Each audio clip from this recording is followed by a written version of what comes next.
que soy mujeriego, no lo puedo remediar. Por eso sufro y reniego, ¿pa' qué lo voy a negar? El matrimonio es tan bueno que consuela todo mal.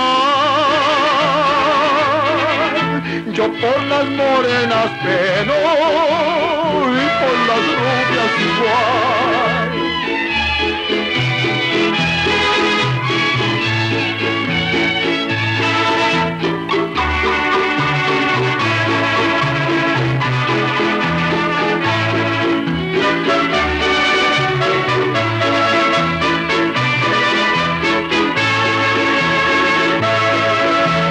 La nariz de una chatita es del fuego la señal. A la hora de ir a la cita no deja ni respirar. Si la chatita es trompuda, para mí es monumental. Así no me cabe duda que es producción nacional.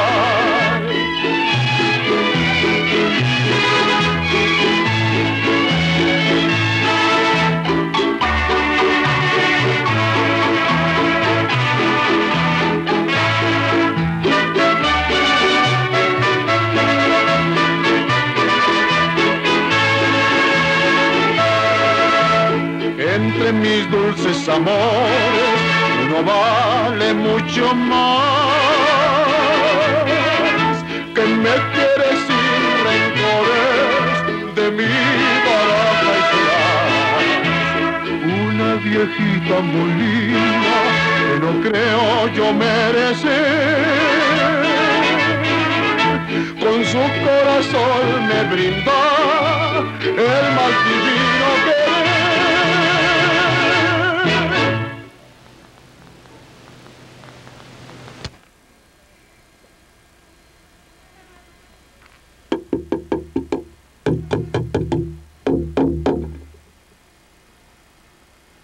Chivó, la tarántula asesina, en un papel hecho a su medida, el sistema de partido de Estado.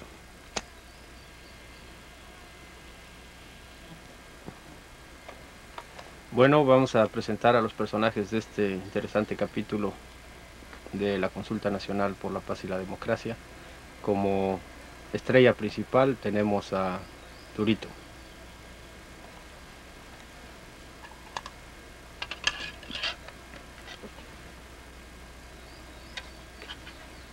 Se está haciendo el oxiso como es. Despierta. No le gusta. Este Durito, como se ve, está dormido y no quiere despertar. Está levitando. Cabrón. Ah, no que no, cabrón. Este es Durito. Bueno, era Durito.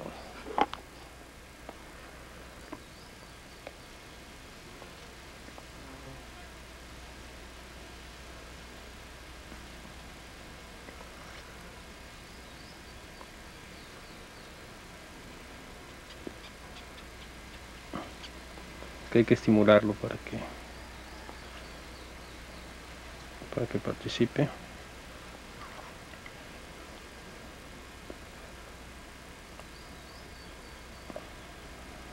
Vamos a guardarlo ahorita en su jacuzzi.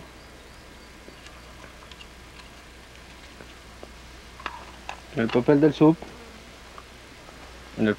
el propio sub. Y en el papel de Chivó, la tarántula asesina, que va a representar ahora al sistema de partido de Estado.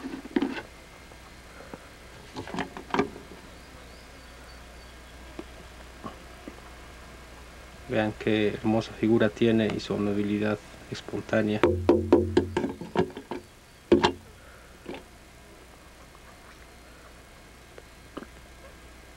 Bueno, a ver, cámara. Cuidado, cámara, porque te brinca la Chihuahua, entonces sí, ni video ni nada.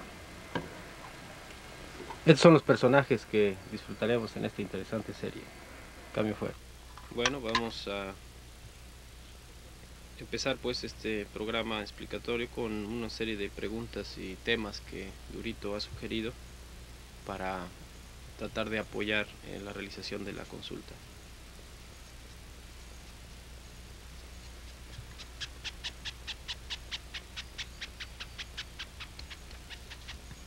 Bueno, está claro lo que preguntó Durito, ¿no? No sé si lo registró el audio perfectamente, como él plantea, para los que no escucharon o no entienden el lenguaje de los escarabajos, plantea pues que un punto importante es ubicar la consulta en las expectativas de la relación que hay entre el EZLN y la sociedad civil y toda la situación nacional. Nosotros nos remitimos para explicar lo que es la consulta nacional a la segunda declaración de la Selva Lacandona, cuando nosotros nos dimos cuenta o hacemos esta reflexión sobre el papel que ha tenido la sociedad civil en detener la guerra y luego en un proceso de democratización que, aunque no acaba de concretarse, no se ha detenido. En uno de los puntos de la segunda declaración de la Selva Lacandona nosotros decíamos que era necesario que nos abriéramos nosotros a un diálogo nacional con la sociedad civil, y entonces planteamos como primer paso la celebración de la Convención Nacional Democrática, que el día de hoy, 8 de agosto de 1995, cumple un año, cuando fue la lluvia aquella que lavó muchas cosas en Aguascalientes, Chiapas, cerca de la población hoy ocupada por el Ejército Federal de Guadalupe Tepeyac. Entonces, como parte de ese diálogo nacional, nosotros concebimos también una parte importante sería esta consulta nacional a la que estamos llamando, donde hacemos una serie de preguntas que trataré de explicar más adelante qué significa cada una de ellas, pero se trata sobre todo de saber o de escuchar lo que piensa la sociedad civil sobre nuestras banderas, sobre nuestra lucha y sobre todo sobre el paso que debemos seguir o que debemos hacer ahora. Entonces, en base a esto, nosotros pensamos que la medida en que no podemos escuchar o acudir a todas y cada una de las personas que tienen algo que decir de la sociedad civil mexicana y de la sociedad civil internacional, una de esas formas que podíamos probar qué tan efectiva es o qué tanto permite un diálogo sería consultar sobre algunas preguntas muy concretas, muy sencillas y muy definidas en cuanto a que uno está de acuerdo o no está de acuerdo, o uno puede opinar sí o no respecto a lo que se está preguntando, ¿no? Entonces, lo que nosotros estamos planteando es eso, ¿no? Que como parte de ese diálogo entre una fuerza armada y una fuerza civil pacífica, con un mismo objetivo, que es el objetivo del tránsito a la democracia en nuestro país y la lucha por la democracia, la libertad y la justicia en todo el mundo, la consulta es parte de ese diálogo, de ese proceso de intercambio entre una fuerza y otra, ¿no?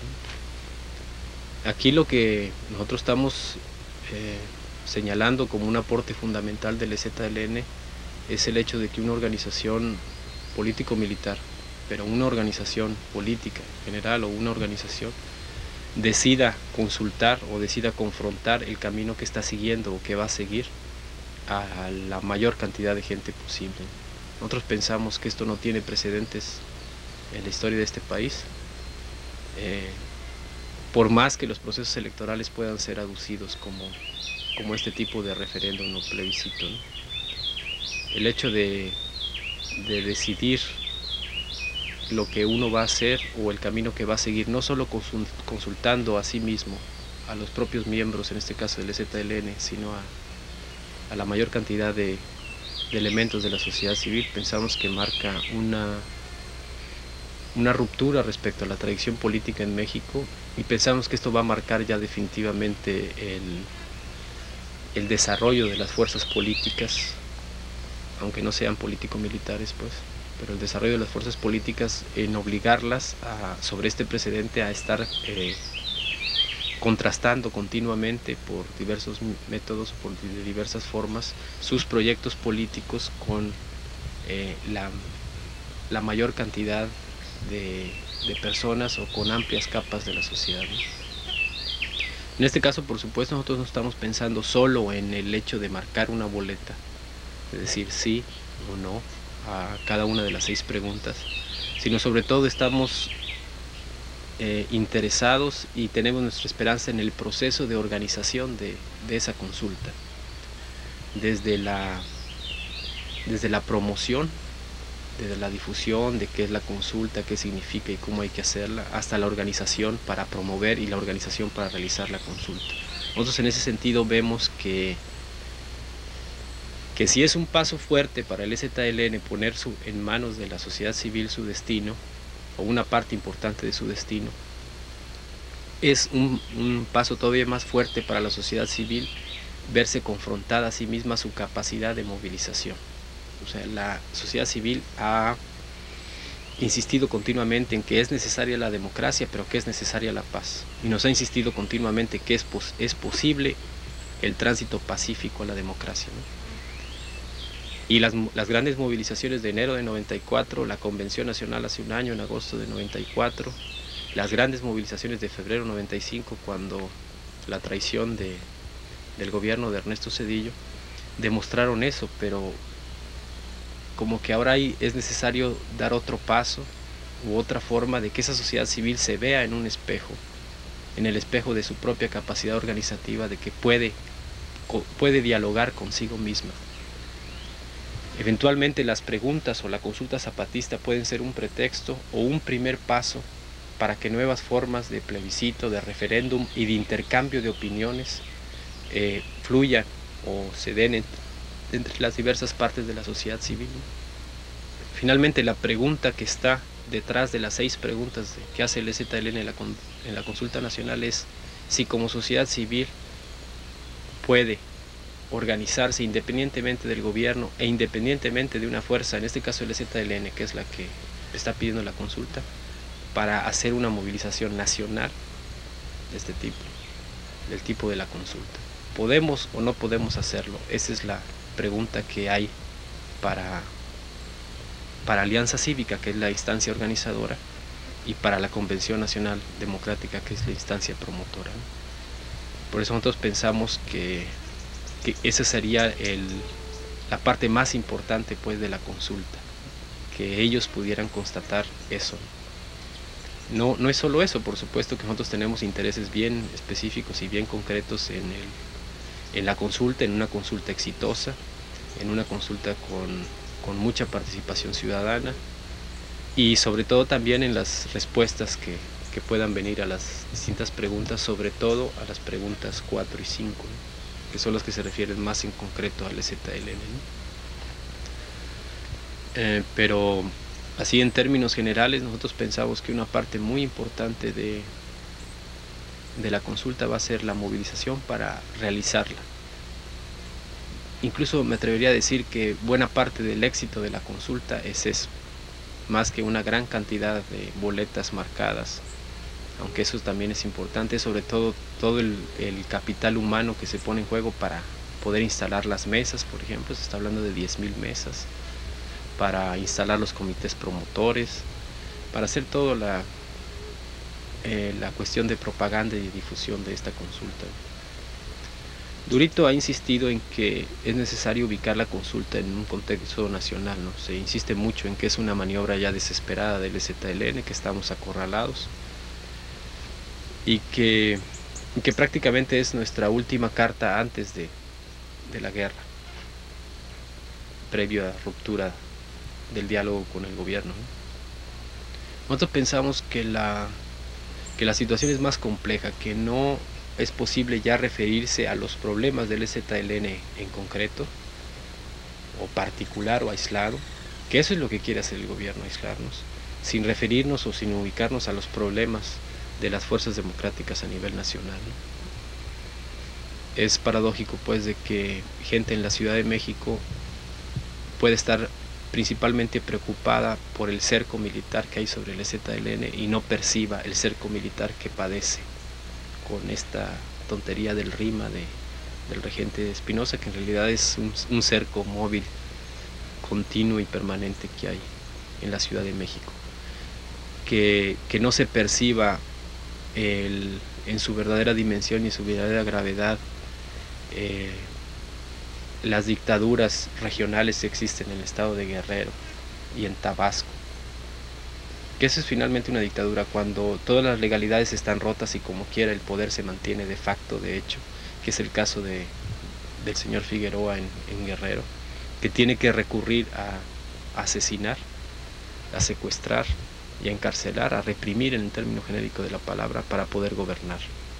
En el caso del señor Madrazo en Tabasco, también es escandaloso que con pruebas clarísimas de violaciones al proceso electoral por el que se supone que llegó al poder, haciendo caso omiso de toda la corrupción que revela eso y las ligas inevitables que debe haber con el narcotráfico regional e internacional, como quiera se mantenga en el poder.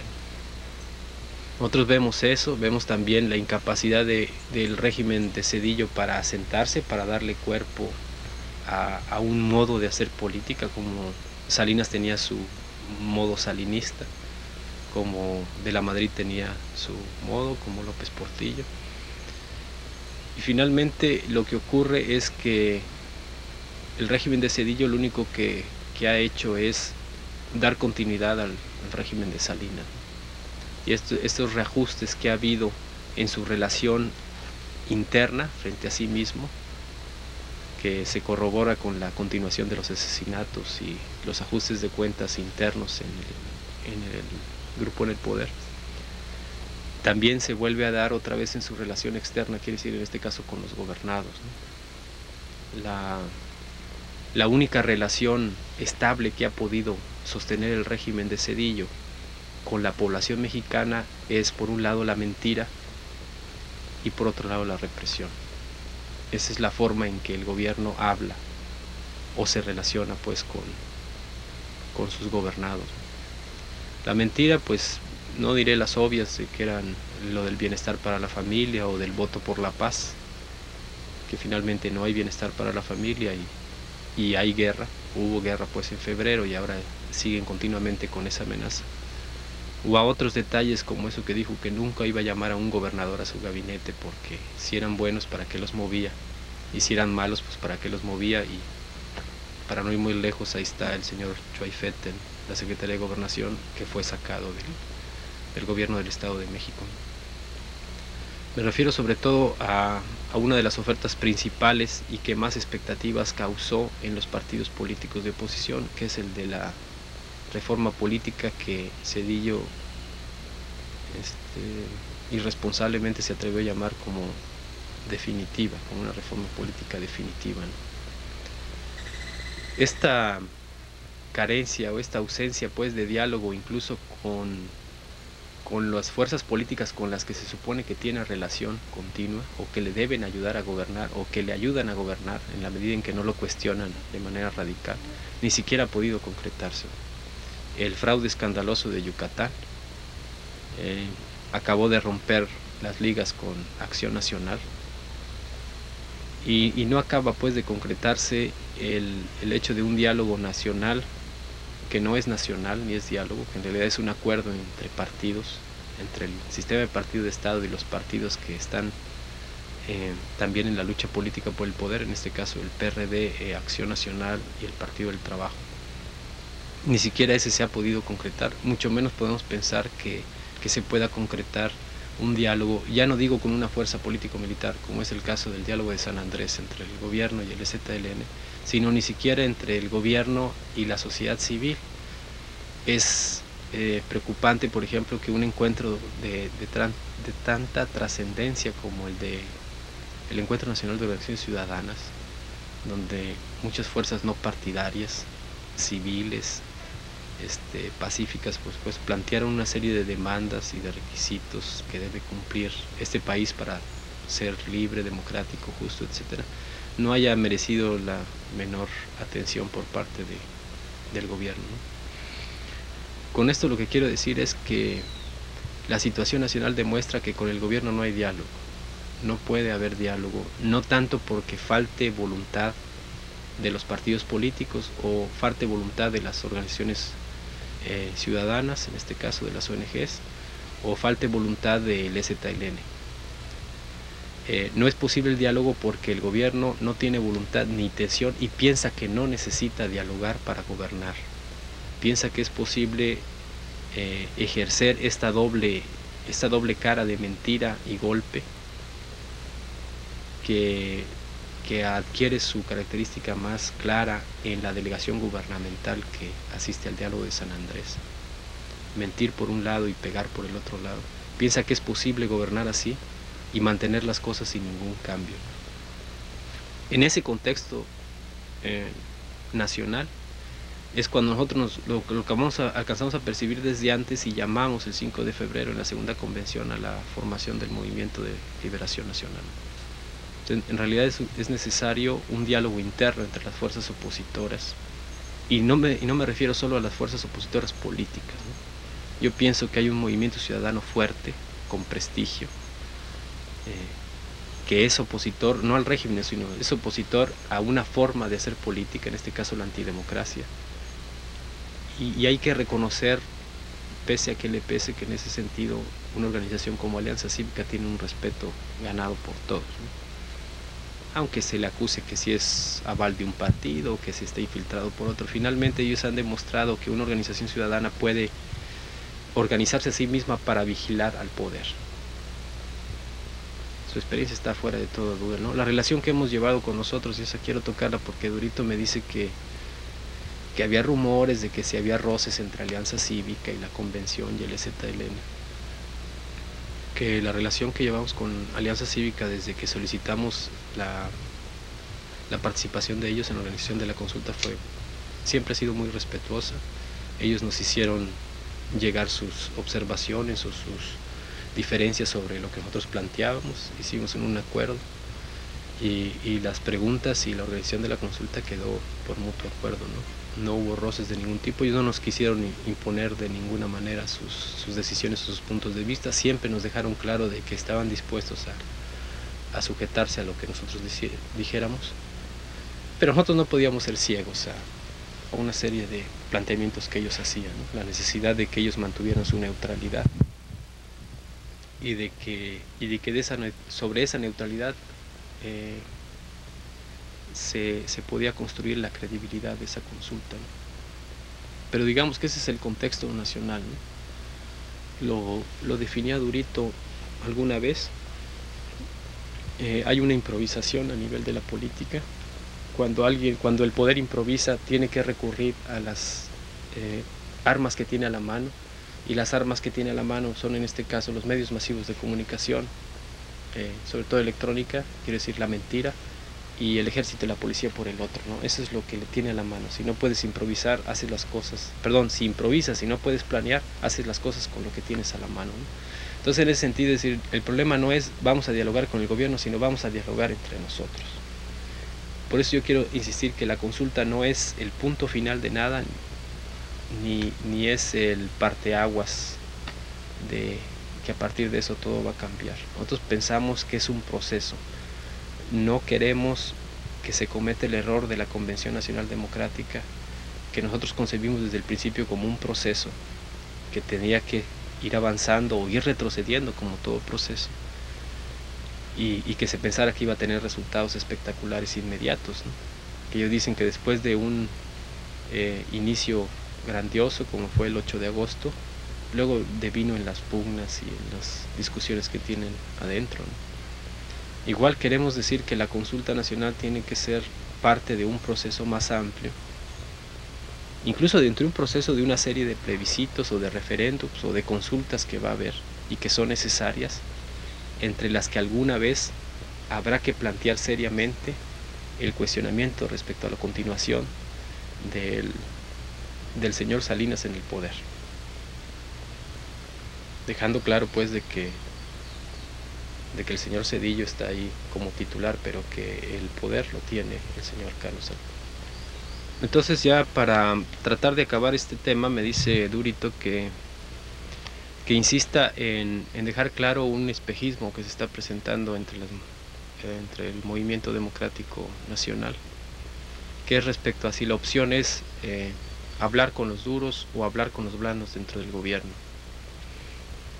Nosotros pensamos, y aquí Chivó, la tarántula asesina, te voy a platicar la historia. Chivó es una tarántula que también le llaman hierba.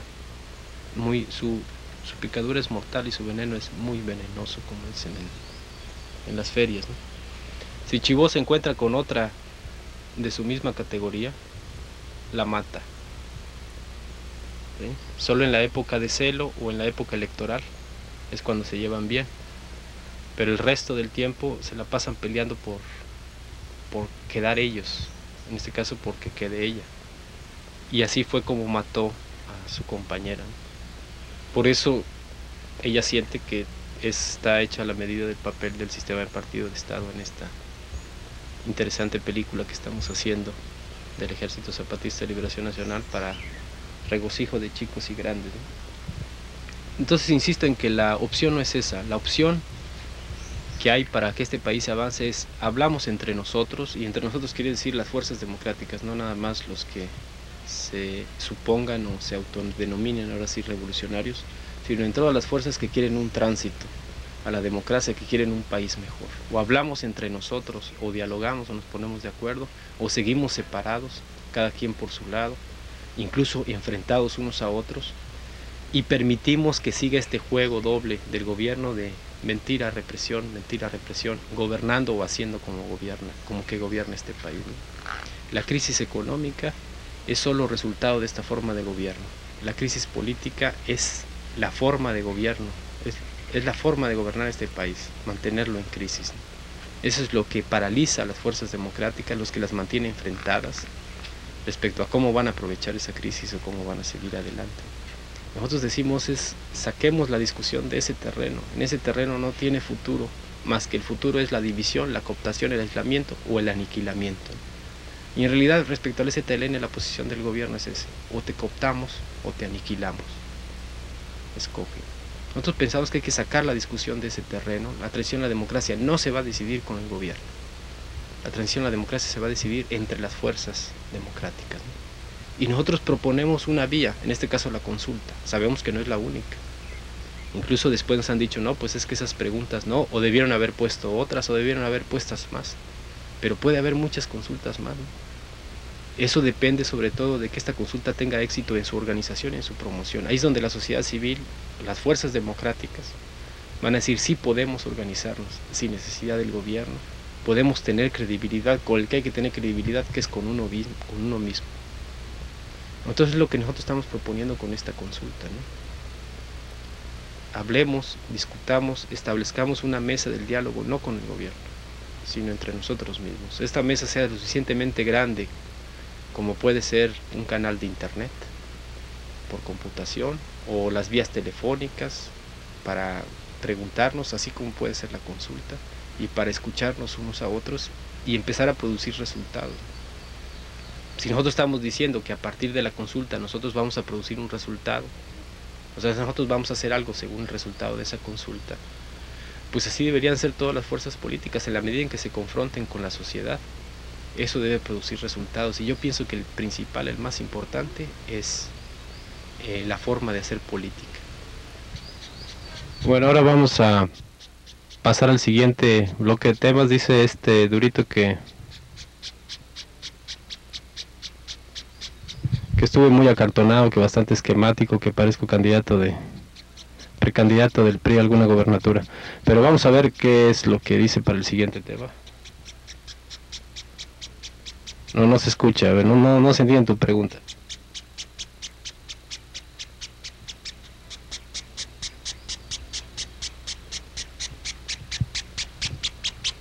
Es que le gusta el micrófono. A ver, un close-up para Durito, para sus admiradoras.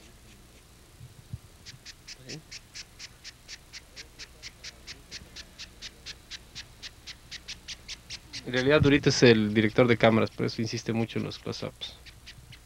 Bueno, vamos a cortar ahorita para seguir el siguiente tema. Durito, a tu lugar. 10, 9, 8, 7, 6, 5, 0. Bueno, lo que ha dicho Durito es que hay que pasar ahora a ver lo de las preguntas. Aquí tengo la redacción definitiva de las preguntas. Un pequeño comercial. Este es el logotipo de la promoción de la consulta. Unos bellos ojos y un bello logotipo. Bueno, estoy muy mamón, ni modo. Bueno, vamos a pasar a las preguntas. Voy a tratar de explicar más o menos cada una de ellas qué es lo que pregunta o qué estamos pensando en esa pregunta. La primera dice textualmente: ¿estás de acuerdo en que las principales demandas del pueblo de México son tierra, vivienda, trabajo, alimentación, salud, educación, cultura, información, independencia, democracia, libertad, justicia, paz, seguridad, combate a la corrupción y defensa del medio ambiente? Y se responde sí, no o no sé. Bueno, aquí esta pregunta tiene tres componentes. Una son las 11 demandas originales de enero de 1994 de la primera declaración de la Selva Lacandona. Techo, tierra, trabajo, pan, salud, educación, independencia, democracia, libertad y paz, sobre las que nos alzamos. Dos son demandas que aparecieron después, sobre todo a raíz de la Convención Nacional Democrática y de un gran desarrollo democratizador que hubo en los medios de información, en algunos medios de información, y el problema de la cultura, la participación de artistas en la lucha por la paz, sobre todo intelectuales, que agregaron luego, ya para febrero, de que nuestras 11 demandas se convirtieran en 13, agregando las demandas de derecho a la información y de respeto a la cultura. Y 3 más que fueron agregadas a propuesta de los compañeros de Alianza Cívica, de problemáticas que son también muy importantes, ¿no? El problema de la seguridad, el problema del combate a la corrupción y la defensa del medio ambiente, ¿no? Nosotros pensamos también que esos 3 problemas que nosotros no habíamos visto o no percibimos como inmediatos, sí son percibidos como inmediatos y como urgentes para amplias capas de la población a nivel nacional, ¿no? Aquí lo que nosotros estamos diciendo, porque muchos dicen, bueno, ¿y quién va a contestar que no? ¿Quién va a decir que no está de acuerdo con que esas son las principales demandas, ¿no? El hecho real es que nadie se ha preocupado de preguntar si esas son las demandas y los que tienen el poder de responder a ellas, ¿no? O sea, la pregunta ahí no termina. Si esas son las demandas, entonces ¿qué? ¿Por qué no se resuelven o por qué no se hace un programa de gobierno o un programa de acción que tome en cuenta esas demandas, ¿no? Nosotros pensamos que la lectura que vaya a hacerse de las respuestas de esta primera pregunta es un serio cuestionamiento a las fuerzas políticas, a las fuerzas gubernamentales y a todos los ciudadanos. Bueno, si somos tantos, o si todo el mundo está de acuerdo, entonces ¿por qué no se hace nada? ¿Por qué no se hace, por ejemplo, un programa de lucha que incorpore esos 16 puntos? ¿Por qué no se hace un programa de gobierno que incorpore esos 16 puntos?